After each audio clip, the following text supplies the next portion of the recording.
በስመ አብ ወወልድ ወመንፈስ ቅዱስ አሐዱ አምላክ አሜን። የተከበሩ አባታችን ሊቀ ኅሩያን ኤፍሬም ጥላሁን እንዲሁም መምህር ሰለሞን፣ አባቶች መነኮሳት፣ ካህናት፣ ሁላችሁም የእግዚአብሔር ቤተሰቦች እንደምን አደራችሁ? ልዑል እግዚአብሔር ዛሬም ዘወትርም ለዘላለም ስሙ የተመሰገነ ይሁን። ሽሽታችሁ በክረምት ወይም በሰንበት እንዳይሆን አጥብቃችሁ ጸልዩ። የማቴዎስ ወንጌል ምዕራፍ 24 ቁጥር 19 ላይ ያለ ቃል ነው። ሽሽታችሁ በክረምት ወይም በሰንበት እንዳይሆን ይላል። የሽሽት ዘመን ማለት ነው። አንደኛው ሽሽት በክረምት ወራት ማለት ዘመኑ ክረምት ሆኖ ዓመታቶቹ አልቀው ፍሬ የሌለባቸው፣ እውነት የሌለባቸው፣ በጎነት የሌለባቸው ዘመኖች ሲመጡ በነዛ ዘመን እንዳትሸሹ ማለት ነው። ከእግዚአብሔር እንዳትሸሹ፣ ከሰማይ አምላክ እንዳትሸሹ፣ ከተስፋው ቃል ኪዳን እንዳትሸሹ ማለቱ ነው። ሌላው ደግሞ ሽሽታችሁ በሰንበት በክረምትና በሰንበት እንዳይሆን ማለት በማረፊያ ዘመን፣ በሰላም በፍቅር ዘመን፣ በበጎ ዘመን ላይ ሰዎች በደህንነትና በጸጋ በሚሄዱበት ዘመን ላይ እንድትቆሙ በሰንበት እንዳትሸሹ ማለት እግዚአብሔር በረከቱን በሰጠበት ሰዓት፣ ኃይሉን አብዝቶ በጠበቀበት ሰዓት፣ የዲያብሎስን ሰራዊትና ኃይል በመታበት ሰዓት፣ በማረፊያችሁ ሰዓት ካላሰባችሁ ሽሽት በሰንበት ከሆነ ማለት ነው፣ ያም ችግር ነው ማለት ነው። ሽሽታችሁ በክረምት ወይም በሰንበት እንዳይሆን አጥብቃችሁ ጸልዩ አለ። ክረምት እንደምትመለከቱት በሩቅ ለማየት ይከለክላል። ወቅቱ ደመና ስለሆነ ዙሪያውን በጉም ስለሚያዝ አርቆ ለማየት አጥርቶም ለመመልከት ያስቸግራል። በዚህ ጊዜ በእንዲህ አይነት አርቆ በማይታይበት ዘመን፣ አርቆ ማስተዋል በሌለበት ዘመን፣ ማስተዋል በሚሰረቅበት ዘመን በዚህ ጊዜ እንዳትሸሹ። በክረምት አይሁን። ክረምት እንደ ልብ አያስሮጥም።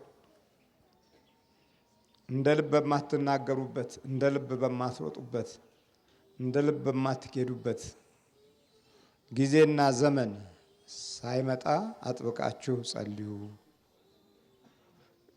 ክረምት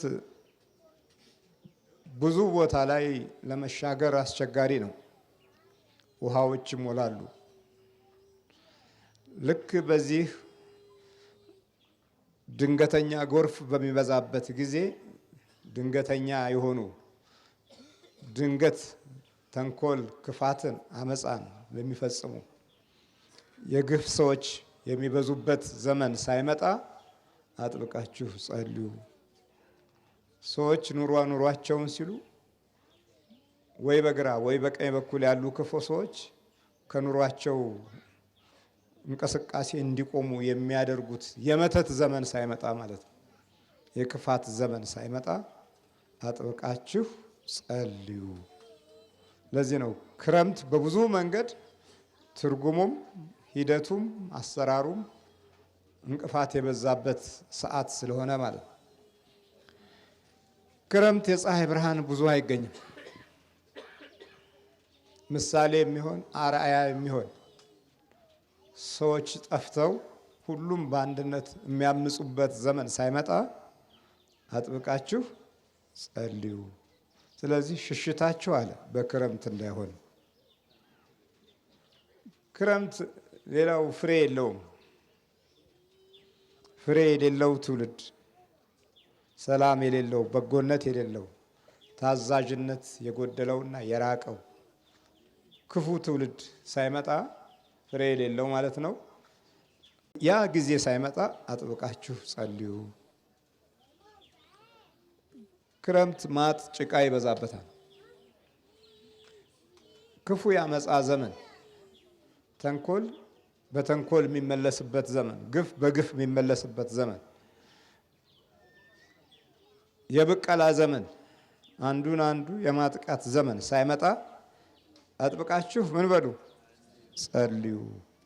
ለዚህ ነው ሽሽታችሁ በክረምት እንዳይሆን አብዝታችሁ ጸልዩ ያለ የማቴዎስ ወንጌል ምዕራፍ 24 ቁጥር 19 ላይ ያለ ቃል ነው። ሌላው ክረምት ውሃ የሌላቸው ደመናዎች የሚነጉዱበትም ጊዜ ነው። ፍቅር፣ ሰላም፣ በጎነት በውስጣቸው መሰረት ያልያዙ ከቤተሰብም ከእናትም ከአባትም የበረከትን ኃይል ይዘው ያልተወለዱ ክፉ መንፈሳዊ የሆነ ተስፋ የሌለባቸው ትውልዶች ሳይመጡ አጥብቃችሁ ጸልዩ። እንግዲህ ሽሽት ራሱ ችግር ነው። ንብረት ሀብት የሚያዝበት አይደለም። ሽሽት እግሬ አውጪኝ ነው። በሽሽት ጊዜ ፍቅር የለም። በሽሽት ጊዜ ሰላም የለም። ሽሽት ማለት ስደት ማለት ነው። በስደት ጊዜ ኮተታችን ብዙ ነው። የሚጣለው ይጣላል፣ የሚወድቅ ይወድቃል። የምንይዘውን እያደረ መቀነስ ነው። የሚሸሹ ሰዎች አይታችሁ እንደሆነ ግማሹን መንገድ ላይ ይጥሉታል። ይዘውት የወጡትን እየከበዳቸው ሲመጣ አቅማቸው ሲዝል እየጣሉት ይሄዳሉ። ልክ የዚህ አይነት ሽሽት አለና የዚህ አይነት ሽሽት ሳይመጣ አጥብቃችሁ ጸልዩ። ሽሽትን ከእግዚአብሔር አምላክ መንገድ አንጻር አዎ ብዙውን ጊዜ የምንኖረው ለኑሯችን ለአምልኮት የሰጠንባቸው ጊዜያቶች ብዙም የሉም።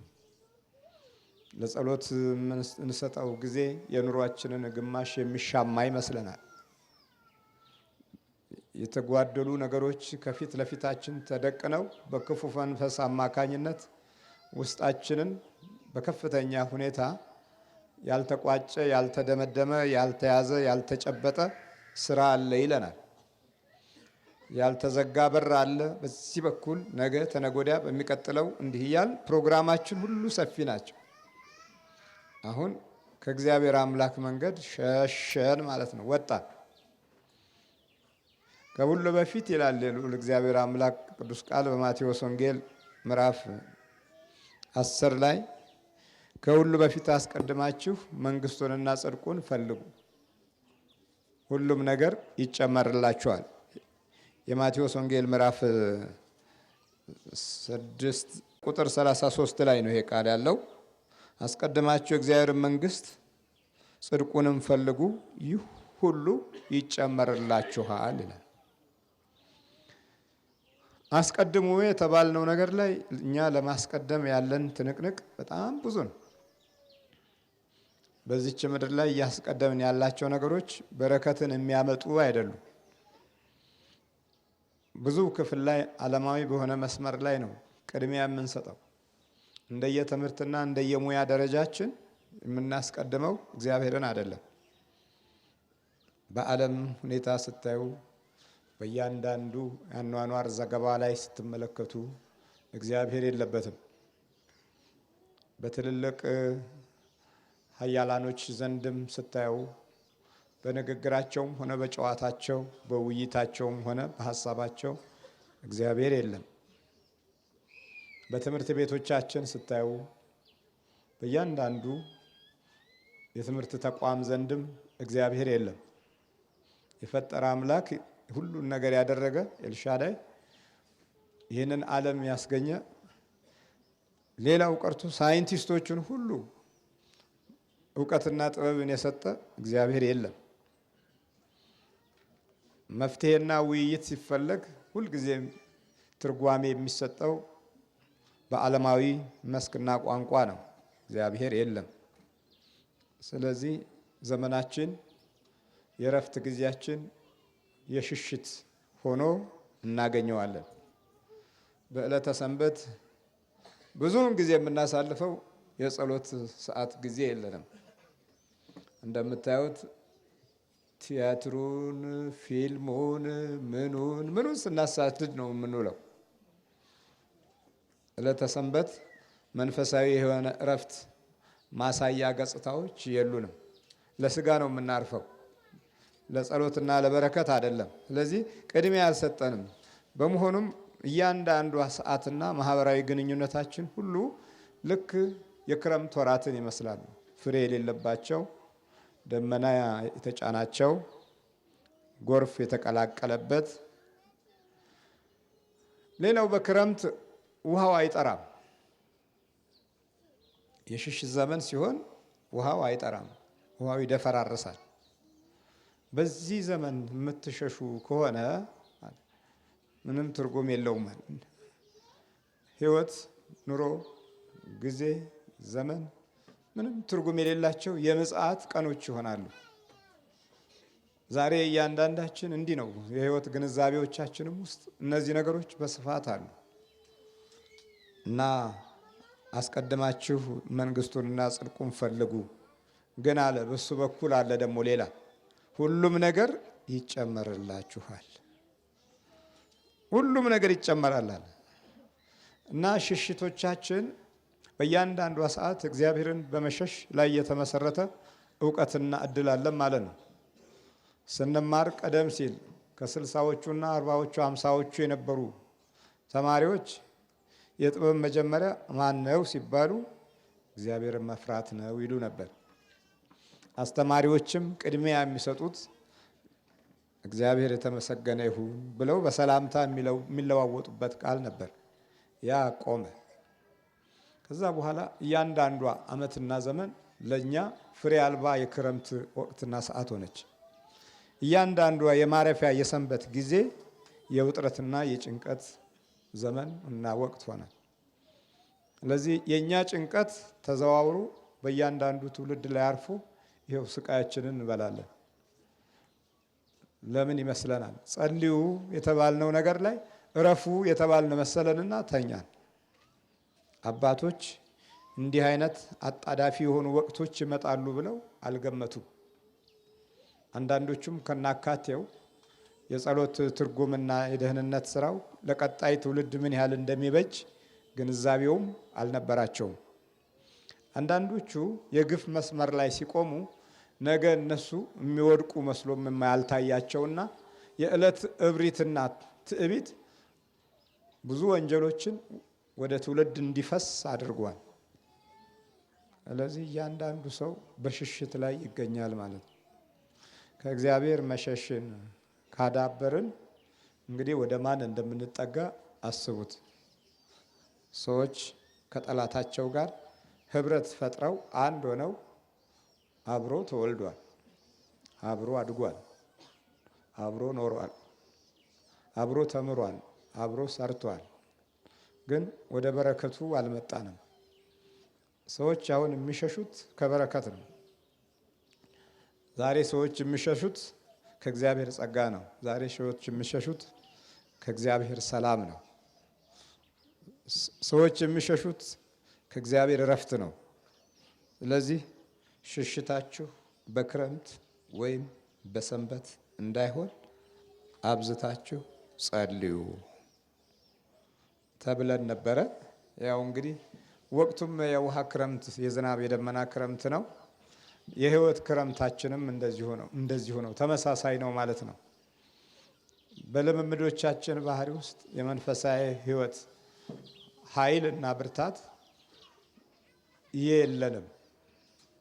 ከዚህ የተነሳ ዲያብሎስ በስፋት ይኸው ፍሬ አልባ እያደረገን ነው። እያንዳንዱ አኗኗራችን ላይ እየወሰነብን ነው። በምንሰራው በምናከናውነው ነገር ላይ ሁሉ እድሉን አስፍቷል። እንዴት እናድርግ እንግዲህ?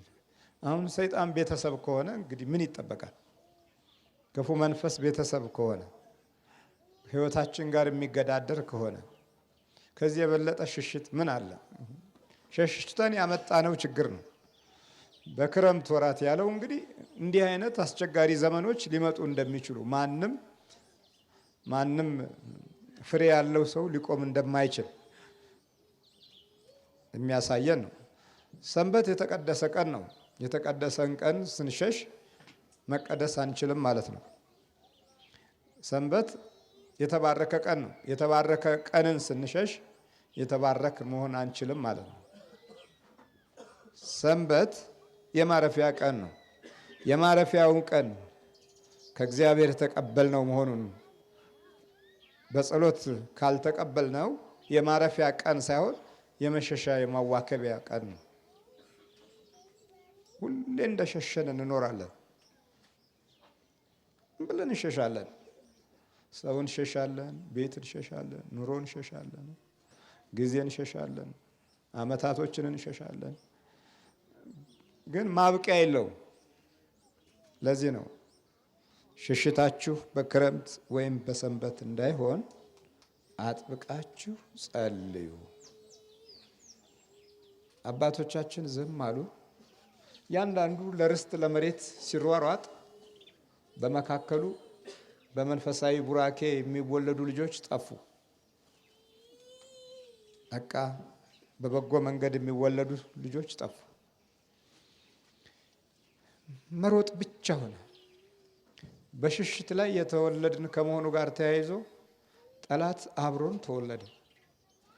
በመጽሐፍ ቅዱስ ውስጥ ስንዴ ዘርቶ ገበሬው እንክርዳድ ጠላት ዘራ ይላል። ያ ጠላት የዘራው እንክርዳድ ከስንዴው በልጦ ተገኘ። ይሄ የአንድ ገበሬ ማሳ እንኳ ይሄን ያህል ከሆነ በአንድ ትውልድ ውስጥ ደግሞ አስቡት ምን እንደሚመስል። ስለዚህ ማዘራው ሲባል ጠላት ዘራው፣ ሌሊት ጠላት ዘራው ይላል የማቴዎስ ወንጌል ላይ። አብሮ ከስንዴው ጋር አደገ። እንንቀልህ ብለው ለማረም ሲሞክሩ አብዛኛውን የስንዴውን እግር ከውስጥ በኩል ከመሬቱ ጋር ስለያዘው ስንዴውም አብሮ ይነቀላል አለ ገበሬው። ተውት ቆይ አለ። በመከር ጊዜ ገበሬዎች ሲያጭዱ እንክርዳዱን ከስንዴው ይለዩታል። ያጨዳ ጊዜ ድረስ እንክርዳዱ አብሮ መብቀል ግዴታ ሆነ። ለምን? ስንዴው አብሮ ይነቀላል። ሲነቀል ማዘራ ጠላት ዘራ ይላል። በእርሻው ላይ እንደዚሁ እንዳለ ሁሉ በትውልድ ህይወትም ውስጥ ልክ እንደዚሁ አለ። ጠላት የዘራው ትውልድ አለ። ክፉ መናፍስትኛ ችላ ባልንበት ህይወት ውስጥ የዘራው አለ። የጋግርት መንፈስ፣ የዳፍንት መንፈስ፣ የአፍዛ ድንግዝ መንፈስ ተጫጭኖን እንሰቃያለን። ደግሞ ይህንኑ የስቃይ መንፈስ የሚጋብዙ ሌሎች ሰዎች ደግሞ ለመናፍስቱ ረዳትና አጋዥ በመሆን በቅለዋል።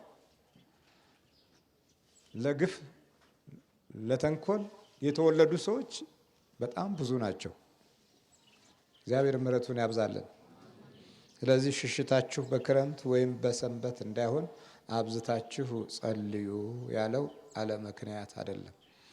እንዲህ የክረምት ወራቶች ፍሬ አልባ ማጥና ጭቃ፣ ጎርፍ፣ የጎርፍ ማዕበል፣ ጨለማማ ደመና፣ ፀሐይ የሌለበት ከመሆኑ ጋር ተያይዞ በዚህ ጊዜ ይህ ዘመን በህይወታችሁ ውስጥ ሰው ይህንን ዘመን ባዶ አድርጎት በህይወታችሁ ውስጥ እና በድላችሁ ውስጥ እንዳይመጣ ጸልዩ።